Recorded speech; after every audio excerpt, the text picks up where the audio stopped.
Hello, and welcome back to The Collector's Corner, the podcast that demystifies art collecting with me, Antonia Piersanti. Today, I'm interviewing Daniela Bianco. Daniela has spent her career at the heart of the commercial art world. She worked in galleries for 15 years, followed by a few years at Artsy in private sales, and is now Chief Sales Officer at art tech company Artscapy, a platform designed to simplify art collecting, management, and investing for collectors. Daniela has curated selling exhibitions in London, Milan, Brussels. She launched her own blog, The Blonde Art Dealer, alongside her podcast, Secrets of the Art Business, back in 2020. But Daniela is also a collector in her own right, who has been collecting personally for 18 years. And the reason why I wanted to have her on the podcast is because of her very unique point of view at the intersection of art, investment, and tech.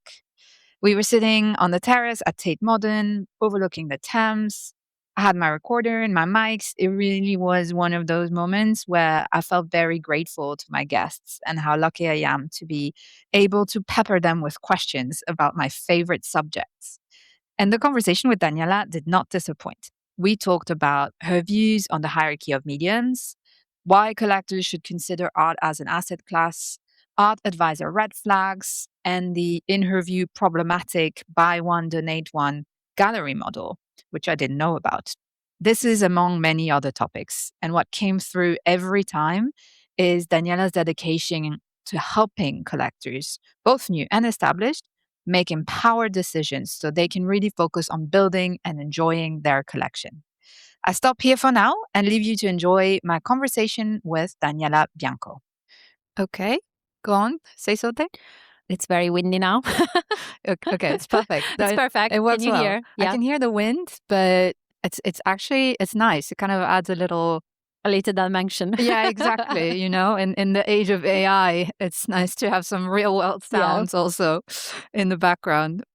Daniela, thank you so much for joining me today. Welcome to the podcast. Thank you so much for having me. Yeah, I feel very lucky overlooking the Thames and yes, beautiful location today. Yes, as you said, it's a little windy, but it's not too cold, so we're good. So we're just talking about Artscapy, where you've worked for 2 years now, and you're Chief Sales Officer. Yes, but before that, your career is, I think, 15 years, right? In commercial galleries. Yes. Correct. Since I moved to London in 2008, I pretty much worked in art galleries. So I started in a very small gallery, which was me, the owner, and the gallery assistant. And I worked my way up to gallery manager. So I spent about 2 years there. And then I need something else. I need to broaden my experience with more art. I think I wanted growth and I wanted a different experience in a bigger gallery. And then there was the opportunity to join a very successful commercial gallery in London with 3 different locations. And then I said, yes, why not? And that was what gave me a lot of growth, exposure to artworks, knowledge, and I would say an education also on how to deal with clients and complex situations. And I would say end-to-end, really, art acquisitions and working directly with collectors and following also the gallery program and the exhibitions and so on. Also working with living artists and non-living artists, primary, secondary market. So really broadened my view of the art world, but mostly my experience. And then I built my client base, collectors base. Okay, so how long were you at that gallery? About on and off 15 years. I also briefly left and then worked for a different gallery and then came back. But mostly I was based in the gallery space on the day-to-day, welcoming collectors, introducing them to art. Some of them never really looked at art before. And so they wanted to have an introduction on how it works, really the basics of it, of art collecting, how to start, where to start, even on a small budget, I would say. And then there were works that were worth millions, of course, and then works from 2000. So you had all kinds of collectors. Really, I've seen everything. You're laughing. Is there a funny anecdote that comes to mind? I think from this collectors starting with few thousands and then sort of building up. And I was lucky to work with them through the years and building their collection through the years. And then some of them, you would maybe see them once and then would never see them again. There's also that kind of collector that sort of dips in and out of different places. And then there was also another category, which was working with third parties, which could be not many advisors, but mostly like interior designers and architects and so on, more like projects based. Like B2B clients. Yes, as well. So I've seen it all. It's been a very interesting experience. But then I think at the moment when I decided to, I had my first child and then I had to leave. But then it was a pandemic. Yeah. And then I also didn't see myself going back into a retail gallery space. Yeah. And so after that, I joined Artsy for auctions and private sales. And I thought, this is interesting because I'm moving from the physical space into the digital space, online platforms for art. And that was interesting for me. Added something different from my experience. I also started organizing online auctions and curating all of that. And also some of my collectors that previously we were only buying. So it was like on the buying side. Now they became sellers. And they wanted to reimagine their collection. They wanted to re-strategize. At the same time, it was also the booming side of the market, end of 2021, 2022, there was a surge really in online sales and auctions. It was very, very popular. We were very busy. It was a really very different interesting time. Yes. Yeah. Yes. The demand was huge. Yeah. And at that time, Artsy was hosting about 6 auctions curated by Artsy every month, divided in different categories. And on top of that, there were also the partner auctions that Artsy was also hosting. So I think there were up to 12 auctions a month. That's quite a lot. Okay. If you think about other auction houses like Philips or charity auctions, they were all hosting the auction on Artsy. Because the pool of buyers was and the reach was just higher. And it's all digital. It's all managed on the Artsy app. And I think that's an ease for collectors. And that activity is died down, or a little bit. Is that why you left? Yes, I think the whole department doesn't exist anymore. And of course, you're aware that Artsy and Arnett now they have the same owner. And then I think the strength of Artsy, so after 2023, 2024 challenging years, it was more focusing on the galleries, which is a core business of Artsy. That's why it was created. I think it went well in those years, but there was a huge change. So I think either I would have to go and work for the galleries team or completely change the position. And I think I wanted to stay in the sort of client-facing advisory side of it. Okay. Yes. So that prompted your departure then, joining Artscapy? Yes, Artscapy, yes. Which was a very different platform because, of course, it's a startup, only founded in 2020, so much younger than Artsy and smaller as well. Yeah. But also quite exciting at the same time. Yeah, we'll talk more about that. Where you sit is very interesting, right? Between art, tech, markets. So I think your perspective is quite unique and have some questions. But I was just curious to hear, working with collectors basically your whole career, at what point did you get into collecting? When did you start? I started when I moved to London, really, 2008. I think it became quite natural because I started having friends in the art world, meaning there were very few, I would say, professional organizations for like there was one called Young Professional in the Arts, but I met mostly people while working in the galleries and through friends of friends. And some of these people, they were working for artist studios and so on. So my first piece was through a friend who was working for a famous Tibetan artist, Gonkar Gyatso, and in East London. And he was going to be represented at the Venice Biennale for Tibet. And so she offered me an opportunity and I bought it. I bought a small work. What kind which of work I still is have. It's a print. It's called 80's Beautiful. And it's all about Buddhism and meditation. And I was like, London is hectic. Yeah. I need my peace of calm. And that's why I bought it. Nice. And I still have it. And then after that, as I developed more tastes, more contacts, I then started collecting more and more, mostly through personal connections. Yeah. So I would go to an artist studio, collect the work. I think when I started also developing my blog and my platform on Instagram, The Blonde Art Dealer, that gave me more exposure to artists, and some of them reach out to me.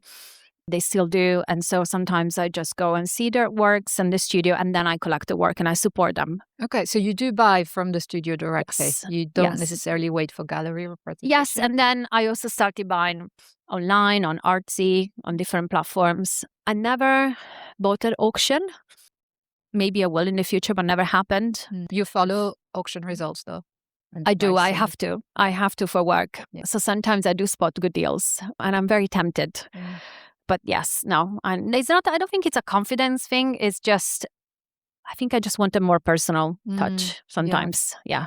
So what I heard is, auctions are obviously very interesting because it gives you price points and visibility over a trajectory. But unless you're looking for something very specific, maybe it's not the best place, especially if you're collecting contemporary, right? Or present day. I look at auctions a lot for secondary. Yeah. Prints and multiples, which is one of the market that I follow very closely. I always look at what's going on at auction. So I read always condition reports and so on. But no, I don't know. I just never found the work. So what's your taste then today? So as I was, looking at my collection overall, I think it's more, I love abstract art, but I only own one piece of abstract work, 2 pieces of abstract work, and the rest is all figurative. Oh. Female figuration mostly, or male artists representing women. Okay. It's all female figuration, probably. Was that intentional? Or? No, I think it came out of just things that I liked.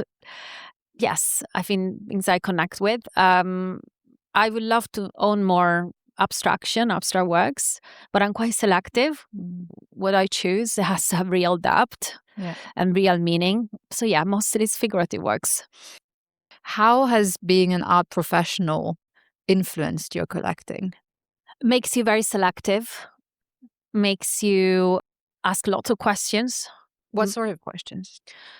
Well, it depends what you're buying, but I would also just profile the artist, which is what I do all the time. But the interesting part is that sometimes I just buy on impulse.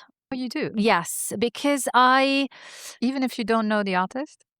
I would probably buy from clients. For example, a client is a gallerist and I would visit an exhibition and I would fall in love with a work, or I'm looking for other works for a client. And then it happens that I fall in love with a piece and then I'll just buy it on the spot. It happens like that. But then I would ask questions about the artist to the gallerist. And there's also a trust that, because it was in that show, it was selected by this person. I trust the taste and I trust where it's coming from. And so I'm supporting the work or the artists in that moment.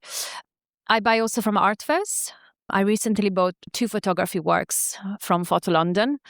And I'm there with clients during Photo London, touring 70 collectors a week. And then I go back every day to the same places. And then I'm falling in love with an artist. And then at the end of the fair, normally I buy it, or maybe the week after. Okay. I make up my mind, and that's then quite nice, actually. Yes. That's quite a lovely process. Who's the artist? So I bought my first work was from 193 Gallery at Photo London, and it was Tandiwe Murio. She was profiled as the Nikon Prize for emerging art, and she's this incredible artist and photographer from Kenya. So there were lots of articles also written about her, and I think she's still on the emerging to mid-career level. She's starting now having museum shows, but her work is shown all over the world. And every time I contact the gallery, we talk about her, and they always tell me, yes, we sold out at this fair, we sold out at the other fairs. So you've known her for a while? Yes. Yeah. Okay. What do you look for in an artwork before you buy it? I think for me, it's more the psychological connection with the work. If it speaks to me at a particular time, if it has emotional resonance, could be more on a personal level, or could be on a topic that's around the world happening now, but mostly psychological. Do you think about the rest of your collection when you buy something? No. But somehow it fits. It works. It all works, yes. And I don't even think about placement. I don't even think about where it will go. Although I tend to collect medium to small works, just I don't know why, but it's convenient. Yeah. I think if I was acquiring all large works, I would have to go into storage because the London homes are just, different. Yeah. And I also have kids, so they have to live with the art and respect it. But no, I'm more drawn to like sort of very intimate, I would say medium to small works. But no particular medium. You said you just bought photography. I love photography. I look at photography quite often. I'm also a member of the Young Collectors Circle at Photo London. So I'm supporting, young photographers. The other one I invested in was Rala Choi, who is a very interesting photographer from Korea. I really found his work very fascinating, very cinematic, and I just fell in love immediately with the work. And then I also started analyzing his market, his auction presence, and I thought, okay, this is something promising. Then I read all the press articles and so on. So I also do the background checks, of course. So I have a first emotional response and impression, but then after that, I will do all the research. And then I sort of make up my mind quite quickly. Yeah. It's quite rare that I wait very long. Are there any red flags for you? At one point, I considered buying a piece of sculpture, like a wall sculpture, and then it was not right for me. The medium was not right. And then I thought about the practicality of it. I love the concept, but then I would be like, I can't live with this that long, this work. And I would have to. Why? I don't know. I think sculpture is fine, but I placed many sculptures through the years, the most crazy installations. But then I was like, a wall sculpture just doesn't work wall for me. sculpture means you attach like it a 3D, to the like wall. a 3D, Okay. almost like a 3D panel on the wall. I thought the artist was interesting. We were talking, constantly on Instagram. She was sending me all the previews. She was going to all the right shows, and the price point was not an issue. It was more the issue of the medium. Sometimes you need to be comfortable also with the medium. And that was a completely abstract work. Do you have other sculptures in your collection? No. That would have been the first one. Yeah, it would have been the first one. I don't know why. I know, yes, I collected a small Kusama pumpkin, but I don't display it. I think I find it, maybe it's a bit too fragile for me. So, yeah. Sculpture is tricky because you do need a lot of space to really do it justice. You don't want to like cram it in a corner or like put it on top of a shelf. Ideally, you really want to display it. So unless you have lots of space, that can be a little tricky. Yes. I would love to own an animaris one day. What do you think about the hierarchy of mediums? I mean, I didn't know this until, I don't know, a few months ago, but there's a hierarchy, right? What is, why is that? I don't know. I think sculpture and paintings should be on the same level. And photography as well. I'm a big believer in photography. I love photography. I don't think it's a lesser interesting medium. I don't believe in the hierarchy of the mediums, really. Because even the prints, there are so many incredible prints. And collectors should look at prints more often because it really opens up the market, especially for very well-known artists. That's what I do sometimes. If I can't afford the original, I'll buy the print or a print. And you can do extremely well just collecting prints. Yeah. What do you mean by it really opens up the market? So it's a very accessible entry point for many collectors. It's very difficult to collect maybe the original work, but then for artists like very established or for artists that base their work on the prints as their medium, then you should focus at prints. Well, of course, the very famous artists like Andy Warhol, Lichtenstein, and so on, Miro, Picasso, they're very, very limited entry points to the original. You have to be very selective. You have to do incredible due diligence. You have to know where you're buying from. It's really complicated. But to access the prints, you have to sort of know which ones are good in comparison to others. Mm-hmm. But then once you have that sort of basic knowledge, then you can collect really in depth and build a really interesting collection also just with prints. Just with prints, but prints of not living artists then? As well, there are some really artists that have had incredible printmaking. I think the artists that dedicate the time, you need to sort of ask the questions, do they want to challenge the medium? Do they want to dedicate the time? For example, artists like Julie Moretho, Ellen Frankenthaler, it's very difficult to access the originals. They're in the millions. The prints are quite accessible. I would say up to 100,000, you can collect really good prints by these artists. And they are printmakers in a sense that they dedicated the time, they developed and challenged the medium in their own terms. So in that way, you can open up new doors. So you have to learn the artists who do that and have that integrity, or the artists that they only do it to just open up the market and make a few thousands, and that's it. You know, you have to distinguish the artists who really take it seriously as a medium, and then those artists you should look at. Of course, there's like companies like Avant-Art that offer really entry-level prints to collectors or very famous artists or more emerging artists. But I love to collect works that are, for example, slightly unique, hand embellished. They have a little bit of the artist, smaller editions like 2025, 30, 10. And then they have something about the artist in terms of like something unique about it. And those, they exist. Yeah. Okay. That's very interesting. And you're right, a good entry point probably. You mentioned you're a member of the Young Collector, the program, Young Collector Circle? Young Collector Circle at Photo London. At Photo London. Yes. And you're also a member, I think, of various other... Yes. Also, the Association of Women in the Arts, which is more of a networking opportunity for women that have been working in the art world for 5 years at least. On the collector side, do you have then relationships or exchanges regularly with fellow collectors for your personal collection? Yes. Well, some of my clients also collected the same artists that I collect. But yeah, equally through the Young Collector Circle and just a professional network. I think when you work in the art world and you're totally immersed in it, you also become a collector of some sort. Do you sometimes get second opinions when you're... Yes. I ask also second opinions. Yeah, other people that I connect with in the art world, but sometimes it's always my personal choice. So ultimately, I'm the one selecting the works. Okay. Yes. And have you ever not bought a work and then regretted it later? Yes. When I just moved to London, I have some opportunities and maybe it was not the right time. Didn't want to take the financial risk. I didn't have the right space or whatever. Yes, I regret not buying it. And the other way around, have you ever bought a work and then thought, I shouldn't have done that? No. Regrets. But I already resold, I think, 3 works.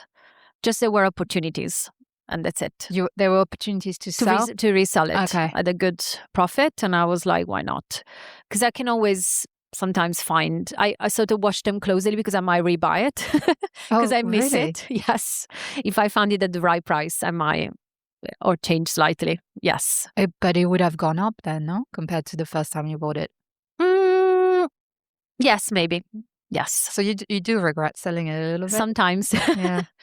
Yes. Yeah, I think you become quite attached to especially if you display it in your home and you see them every day. You form an attachment to it, a visual attachment. Psychological attachment. Reminds me of a situation, of parts of your life, and yes, I think you might want to go back to that. So you said you don't have any rules around mediums, or it also sounds like you don't necessarily follow the artist before buying. It can also be done the other way around, right? You discover the artist and then you'll do a bit more research, you keep an eye on them. But it starts with an artwork often. Yes, I want to have that. Sometimes I do prepare for art fairs, but sometimes I want to have a surprise. I want to keep that sort of emotional response because I think that's what makes it interesting, right? If you know it all before, you'll see it and then you're like, okay, I know it. Yeah, that's a bit more of systematic approach, maybe. Yes, which I need to have when I'm preparing for an art fair or, clients' meetings. Exactly. But then sometimes I also want the element of discovery. And that's what excites me most, the discovery. Do you have any other rules around buying, like a budget or number of works per year? Budget is very much entry level, so it would be up to £10,000 per artwork, piece. Per piece. Yeah. And then do you go over budget sometimes, or you manage to keep it in check? Only once. Yeah, Oh, only once happens. Yeah. That's pretty impressive. Yeah. Yeah. I actually had a question around, because you know the market really well. You know, we said at the top you really at that intersection. How does that influence the way you buy? So because you also just said you're really looking for that emotional connection, but then your rational brain, maybe the market brain, does it sometimes take over? Yes. One depends on what I'm looking for. If I'm looking for prints and multiples, I'm very rational. I'm all about, is this relevant to the artist practice? Sorry, what's multiples? Prints, Okay. multiples. Is this, what's the provenance? What's the condition? Like, I go through my checklist, my You have a mental checklist. Okay. Which is what you should do. So what's on the list? So, well, first of all, establish if this particular image is relevant to the artist and why, the year when it was made, what was happening in the artist's life in that year, what's connect to it. Then the medium itself. Then I look at the work, so conditions, provenance, pictures, everything. I study it. Then I need to go maybe and check it myself in person.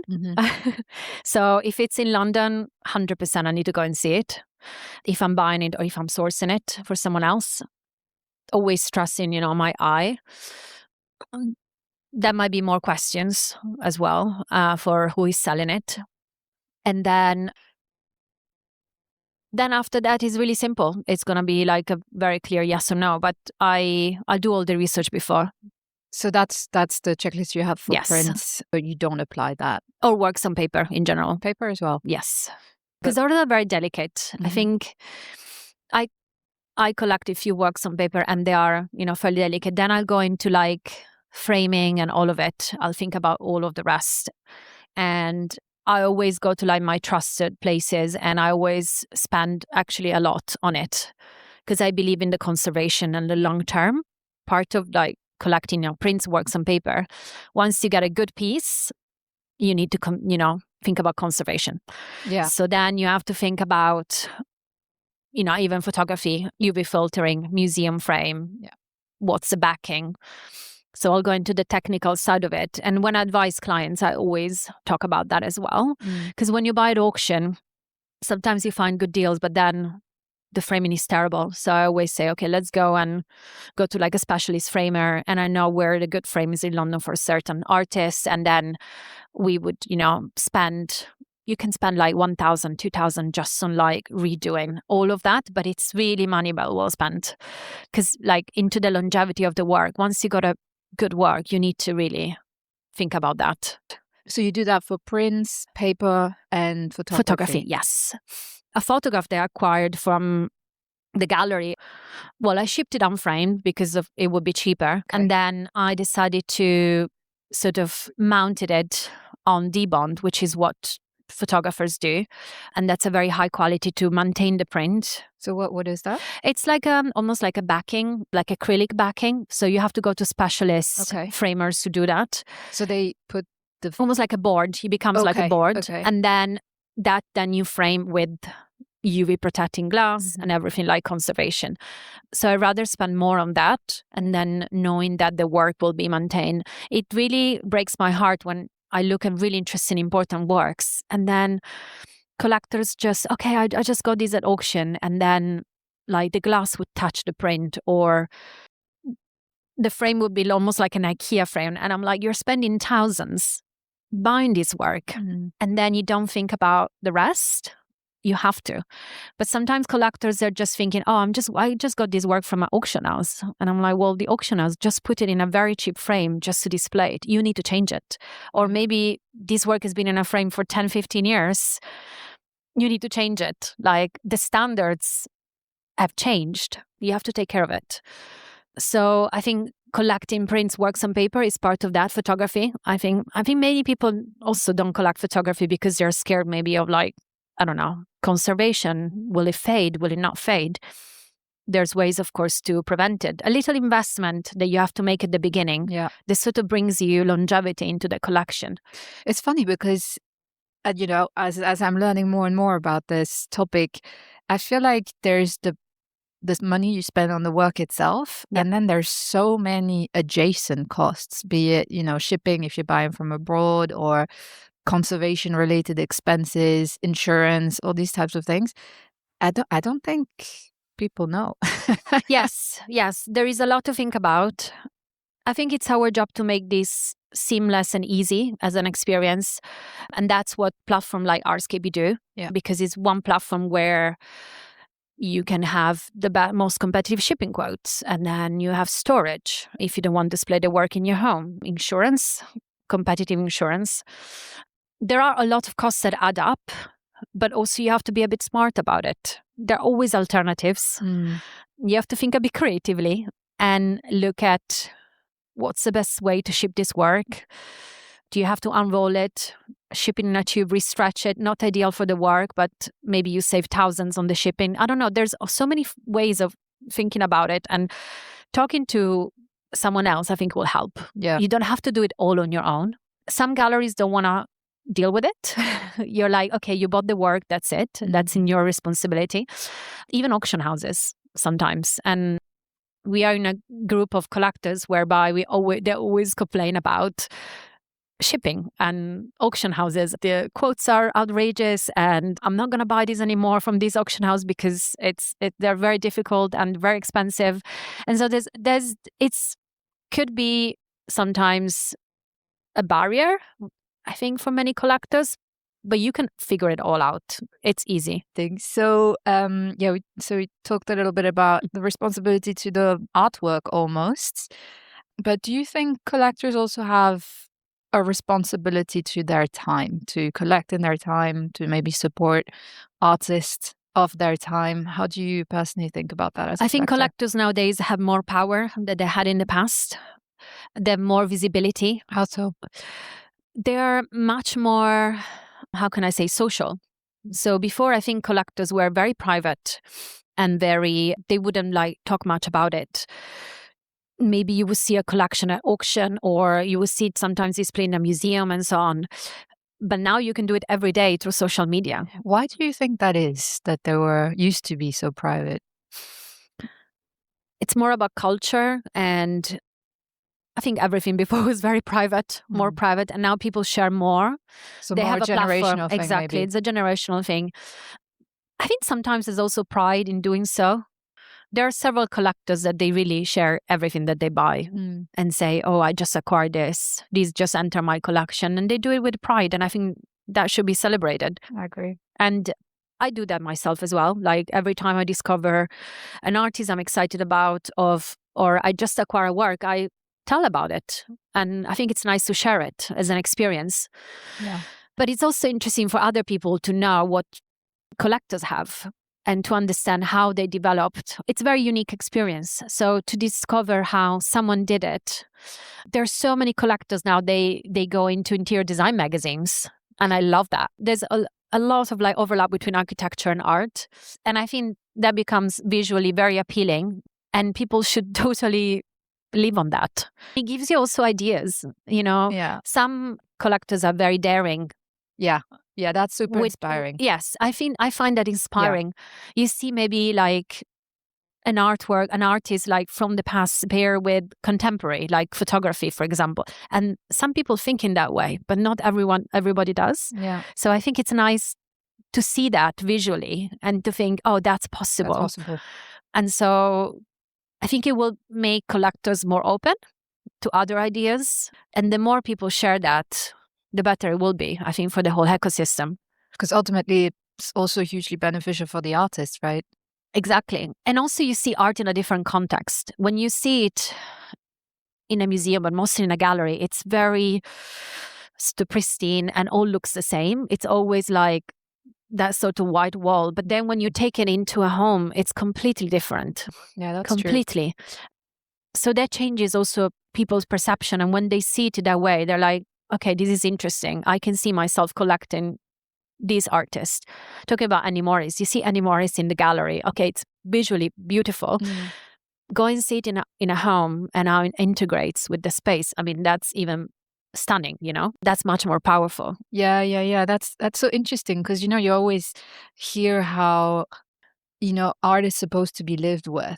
I think that's exactly what you're describing. It just takes on a whole other dimension when it's in a home around, like in a living context. Yes. And maybe sometimes you're right, especially with more daring work, it's hard to visualize that at the gallery when you walk around the gallery, like, oh yeah, I like this, but maybe a bit too much. There is a reason why auction houses are trying to do that more and more.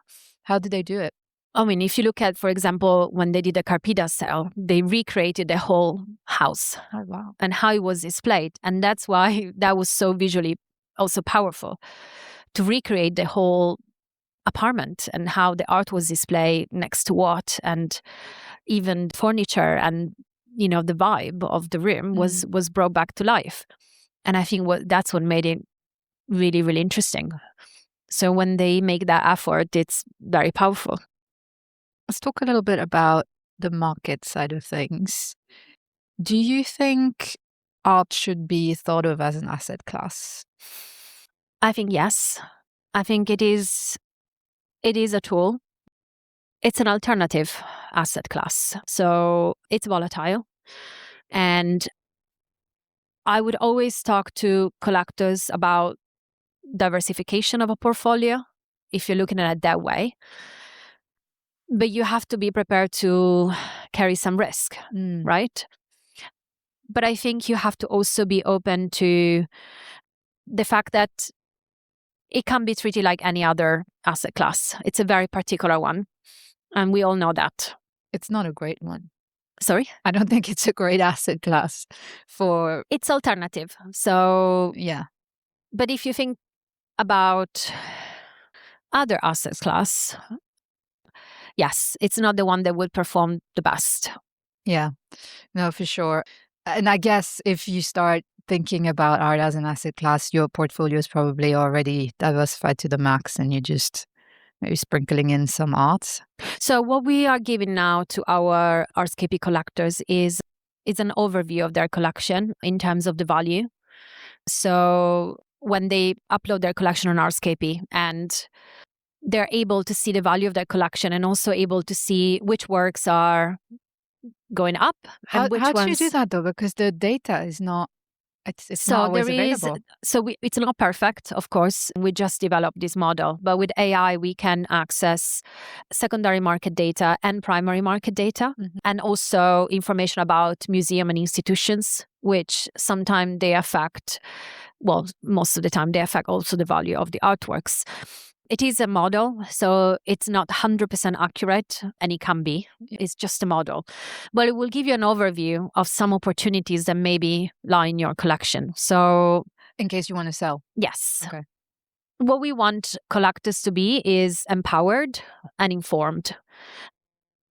Sometimes it's the right time to sell, sometimes it's not, and that can change very quickly. What we want to give them is an overview of this with some key points. And then the collectors can decide, okay, I think I might be able to sell this work. And they will sort of talk to us and we will strategize on it and think, okay, yes, I think it is the right time. This is the right price to exit. And this is roughly like, for example, the price that you could achieve or not. But that can change within 6 months to a year. So this is at any given time. I think that's power. There is power in that kind of information. And that also gives you a little bit of glimpse into liquidity. I know that, we say normally, art is the most liquid asset, and that's the reason why it's not comparable to different assets. But I do think that for certain artworks, they are very liquid. There is huge demand, and a sale can be agreed within 24 hours. Why do people sell? It's taste, change of taste, change of life conditions, space. There's so many different reasons. I think it's very personal. Again, maybe you're tired of it. You really don't want to live with this artwork anymore. Maybe you want to sell this artwork to then buy something else or upgrade, or it's really, it changes really. And do you see a lot of collectors that buy I can't imagine. I mean, I'm answering my own question, but I can't imagine that's the case. Do you see a lot of collectors that buy primarily for financial investment? Very few. I don't have many collectors that do that. Maybe one or two. Most of the collectors I dealt with, they would collect in the long terms. Yeah. And so to keep the artworks in their home. And it's the opposite. Sometimes I approach them saying, I have an opportunity. I'm looking for this specific work which you have. Would you be open to selling? And this would be the price. And even though it would make them, financially would be a good decision to sell, they sometimes say no because they like it so much. And I respect that. So I'm like, okay, that's fine. Yeah. We move on. I'll source it somewhere else. And those are primarily quite seasoned collectors, right? People who've been collecting for decades, probably. I find that the collectors that they do it only for financial reasons, they're the easiest to convince to sell. Because you just come back with a proposal, a price, and then it's a quick yes or no. But there's very few of them, I think. There was a moment where I think it went back to like the crypto, when crypto was crazy also those years. And then they came into the market and they quickly, spent quite a considerable amount on art and then quickly disposed of it. Yeah. So that kind of environment, the flipping is really not good. The price of the work is inflated very quickly. Dealers are trying to make money out of it. So that's also not good. They then influence the auction results. So then the whole market is wrong. And then there's a crash normally. After 1 or 2 years, it crashes goes back to auction and is worthless. So yeah, that's not good. Kind of the worst that can happen to an artist. So you need to and there's no consideration for the artist, the career. And then some of them, the ones that are, maybe they go back into the market a bit more on a muted tone, and then they try to build their institutional profile first and attract different kinds of collectors, put more barriers to entry, meaning no resale agreements and so on. And they sort of make sure that the market is a bit more controlled. How difficult is that as an artist to figure out this whole strategy of how you're gonna navigate your career or steer your career? Yeah, it's difficult, especially when they're young and coming out from. Yeah. Do they learn that sort of stuff? No, they don't. Why not? They concentrate on the art and the practice. They definitely don't understand about the market and how things work. And I think that's the reason why more and more blue chip galleries were able to source or to represent artists directly from art school and sort of change their market completely. But in a good way, or? Sometimes not a good way. I think it happens all too quickly. I think the artist career now, they develop quicker and faster than in the past because of also, the social media aspect and so on. And the accessibility, you can contact them directly and so on. But then there still needs to be an element of backing from galleries. I think the system is still there. So if you want longevity and growth, then you still need a little bit of the system, which is galleries, museums, curators, institutions. Mm-hmm. That system still exists. I don't think it will change any soon. You have to still go through that. So I believe artists, they do need an education in terms of financial terms and also just how to manage everything concerning the studio. So if you're early stage, you don't have a studio assistant, you don't have a structure behind your practice. And so you need to do it all yourself, from the social media to the sales and the archival. It's a lot. Yeah, it's a lot. And you also need to think about your practice. And you need to earn a living. Yes. So some artists, I think they go straight to the big galleries because they think, okay, they'll manage everything for me and pay for my studio. And I just need to focus on the art, which is a dream. Yeah. Fantastic. But then they need to sort of think about, okay, are they taking advantage of me or are they actually going to be developing my career long term? So you need to have a sort of plan, right? So can private collectors help with that? Yes, I think they have more and more power to really define the cultural landscape. Some of them, they pay for artist studio. Some of them, like a patron? Yes. Yeah. Yes. Some of them, they support them early on. And they buying the work is the best way to support them. Yeah. And then talking about it with other collectors, word of mouth, displaying their works in their homes, on Instagram, on social media, and sharing it with the world. Then more people will talk about those artists and will create like interest, and then it's also like validation for the artist. Yeah, so that's the direct support, visibility piece, like you said, sometimes finance the studio activity. What about more structural change? Is there a way for collectors to influence that? What do you mean? So, because you were just saying sometimes, the system is still there and the artists need to to navigate it, but it has some flaws, like what you were describing with the some galleries taking advantage of young artists. Are collectors in a position to influence these more structural aspects? The only other aspect they can influence is when they donate their works to museum. So that's that. But then I need to come with a plan as well, because I hate when, all these collectors are forced to do so by galleries. To donate. The whole program, like buy one, donate one. And then what is that? When you go and access hard to, really hot artists, and then the gallery say, okay, you can buy these artists and then donate these other works. So you'll buy 2 works, one for yourself and one you need to donate to an institution. Okay. But then the issue is that institutions... they only let you buy one if you're going to... Yes. Okay. The whole system, I think it's just wrong. And then museums end up with so many works and then they don't even know what to do with it. It doesn't fit with their curatorial practice. It doesn't fit with...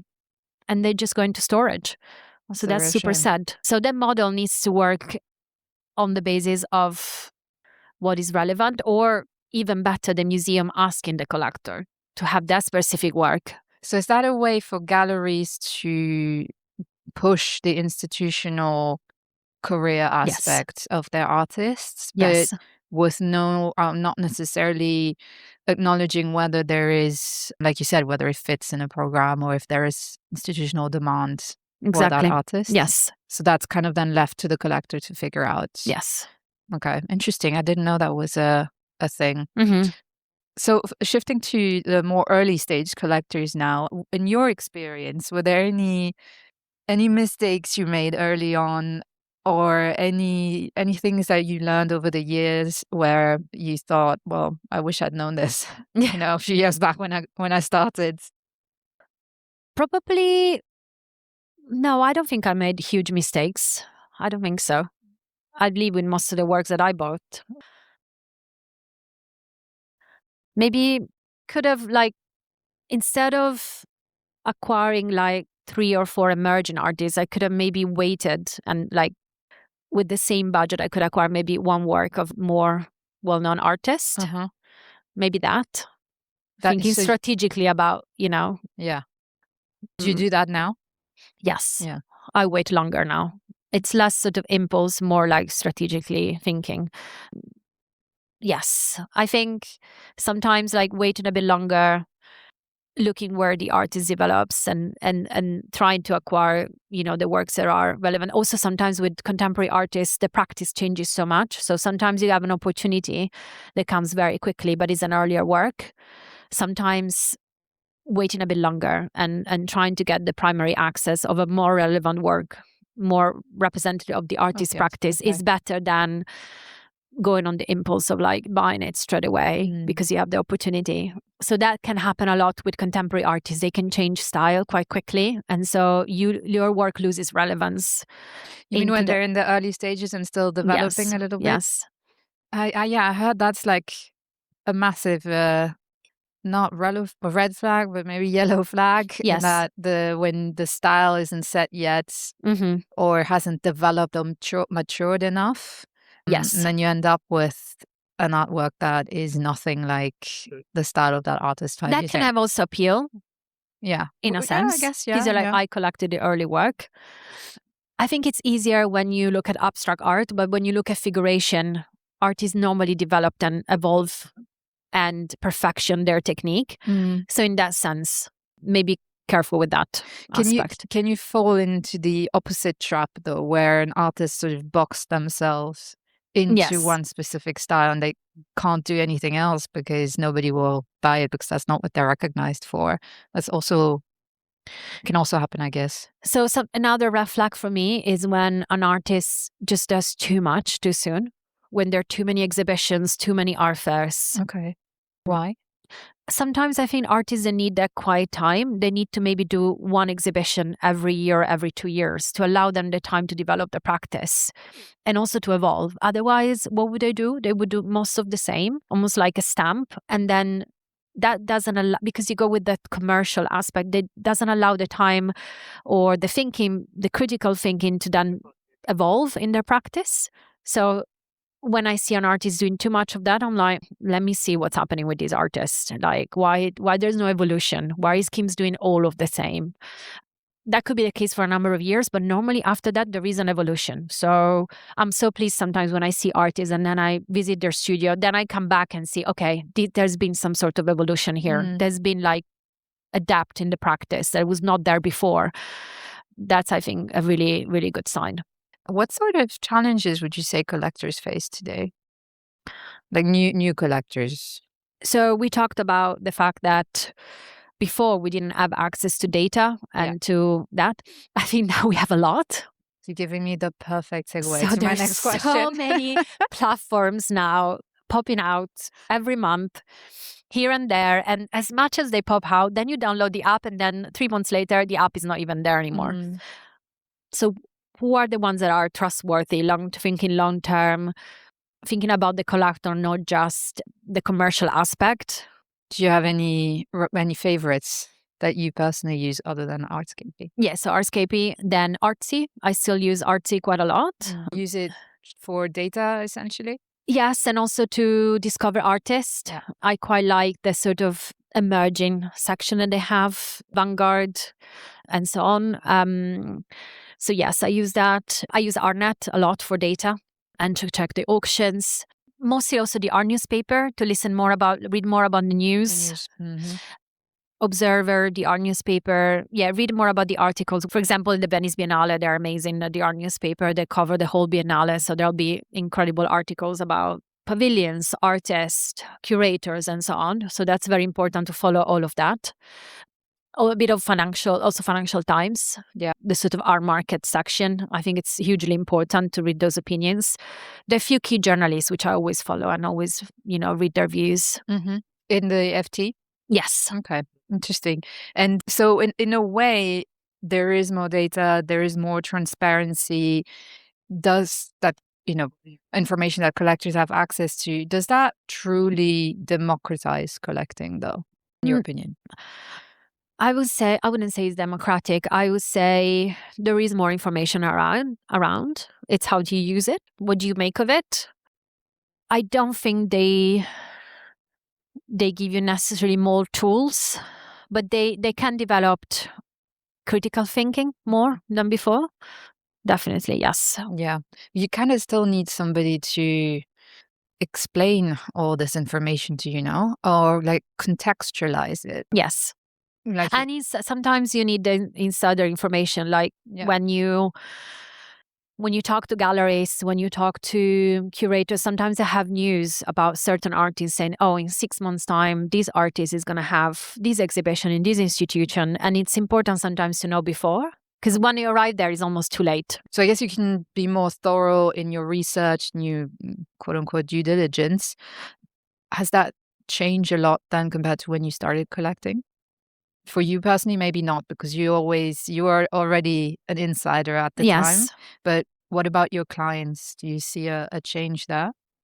Yes, they ask definitely more questions.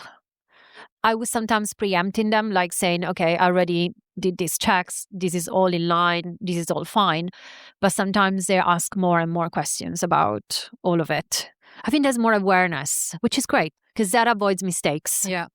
Would you recommend that anyone who gets started works with an art advisor? Is that a step that you would recommend?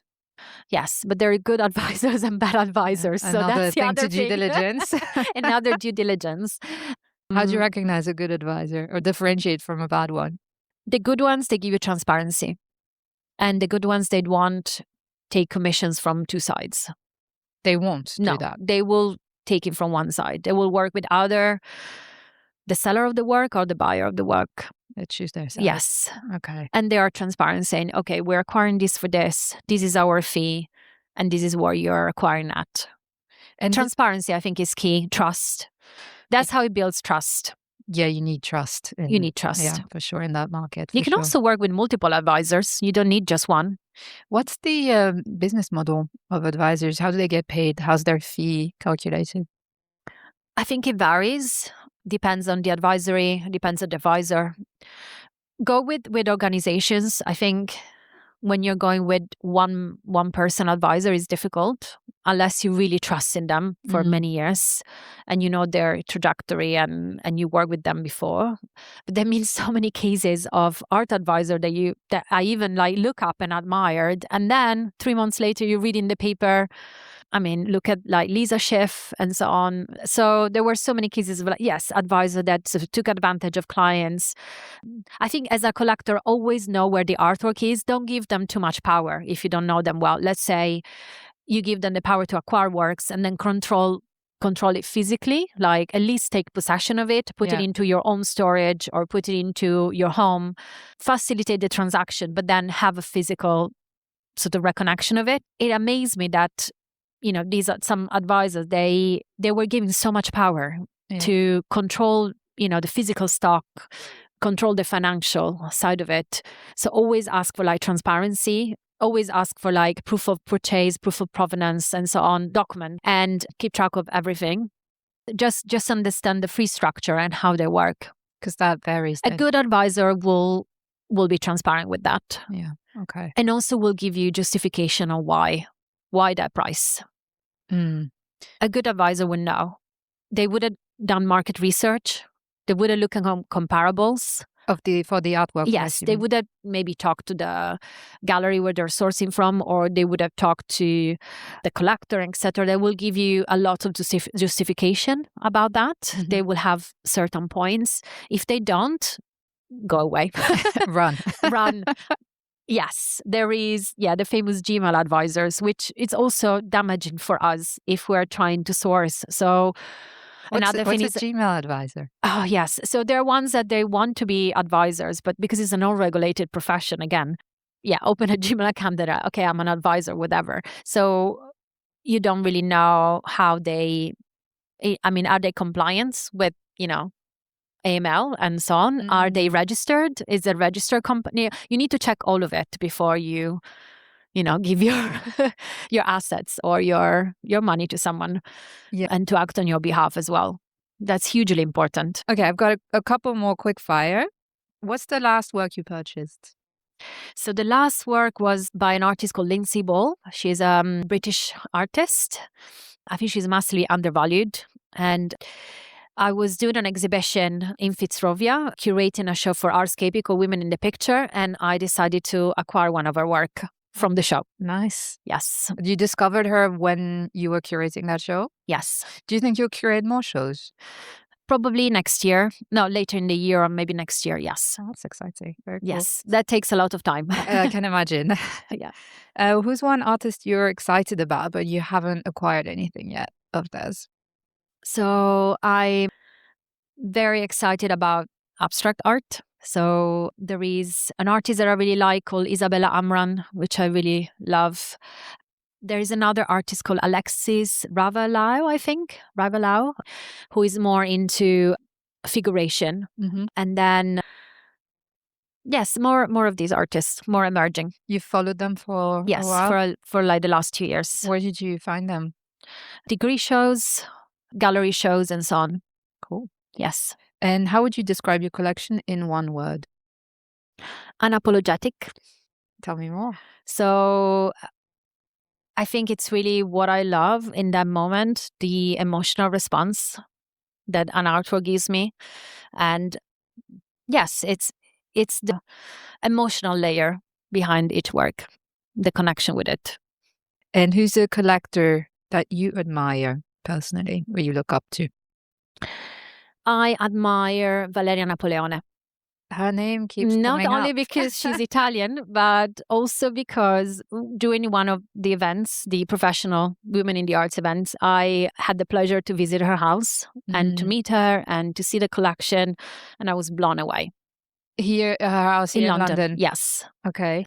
First of all, the warmth of the welcome in her home, the way the collection was curated was stunning. You can understand the deep thinking behind the collection. She's been doing it for many years. Many years. Yes. And I was very lucky to see her new house. So she designed the house around the art. So there were specific architectural spaces designed around the art. And that was so exciting. Even if you didn't like the specific artwork, even if you find it that's not for me, but just the way it was displayed, the way it was curated, it was so incredible. And some of the artists that she collected, I then started following, and I really liked. Wonderful. Daniela, thank you so much. Thank you for sharing all this. I really enjoyed our conversation. Thanks so much. Thanks for having me. That's it for today's episode. If you enjoyed it, do follow the show, and I would be super grateful for some stars, ideally 5, or a short review on Spotify or Apple Podcasts. It really helps more and more people find these conversations. And if you have thoughts, feedback, guest recommendations, I would love to hear from you. Drop me a message on Instagram at Collectors Corner or through the podcast website, thecollectorscorner.arts. Thank you for tuning in, and until next time.